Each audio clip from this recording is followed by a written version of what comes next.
Бирөөнүн акысын жегендин азабы кандай болот? Бирөөнүн акысын жегендин азабын угуп алыңыз.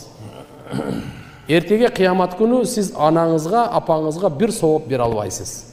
Яума яфиру мар'у мин ахи ва уммихи ва аби ва сахибатихи ва бани деген күн келет. Апаңыз сизден качат, сиз апаңыздан качасыз.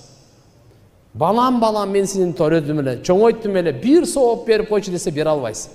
Мына бирок кимдин акысын жедиңиз го, ошого бересиз. Ошон үчүн яумул хасра деп коет, кыямат күн кайгы күнү. Кандай кайгы? Бересиз, зулумду кылдыңыз, гыйбат кылдыңыз, акысын жедиңиз, жала жаптыңыз, ошого сооп бересиз. Муфлис болосуз. Эгерде соопуңуз жок болсо, анын күнөөсү мойнуңузга салат. Ошон үчүн туугандар, бирөөнүн акысын жегенден Аллахым сактасын, бул зулум, бул арам. Буга ибадат кабыл болбойт деген пайгамбарыбыз. Мойнунан сакыт болот, бирок Алланын алдында даражасы болбойт.